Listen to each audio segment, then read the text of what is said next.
Now, during the winter months, we all find it pretty hard to keep fit, right? And ignoring that alarm and staying in bed on a cold morning, it's pretty hard to resist. Leaving your nice warm house maybe for a walk or a run in the evening is just as challenging. Yeah, not only that, there's the temptation to eat all those yummy, high-calorie comfort foods during those cold, cold months.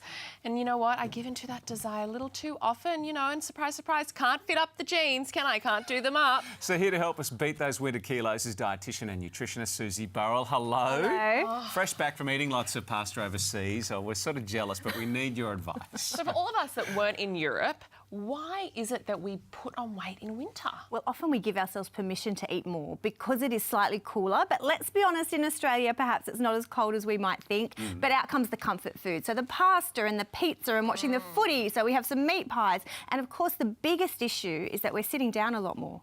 We're not getting to the gym early. We want to stay in bed. And the gradual kilo creep does happen. It's a real thing, and we often don't lose those kilos that we've gained. It must be the most often asked question to you from your clients. What can I do about this little creep of the kilos? Well, act now, because before we know it, it'll be spring and we need to reveal that skin. So it's about taking control and focusing on the low-calorie winter foods. So using things like a soup and substituting that in for a meal, using your roasted veggies, and then keeping those high-fat foods, anything that contains pastry, to an absolute minimum. You know, once or twice a week. It's not a daily occurrence, even though they might be putting chocolate biscuit ads on TV when we're watching Netflix at night. Ideally, we'll limit it to just a couple of times each week. What about just sort of opening up the pantry and throwing out the naughty stuff? It must be a good purging kind of routine to get into. Well, if it's in the house, you will eat it. Yes. So if you open the cupboard and you see apple pie and you see chocolate biscuits and you see a block of chocolate, gonna be a good night. you will eat it. So that is the first step, loading up on the fresh fruits and vegetables and also having some healthy options available. So there's a number of low-calorie hot chocolates you can get, a little bit of dark chocolate, some Greek yogurt, baked fruit,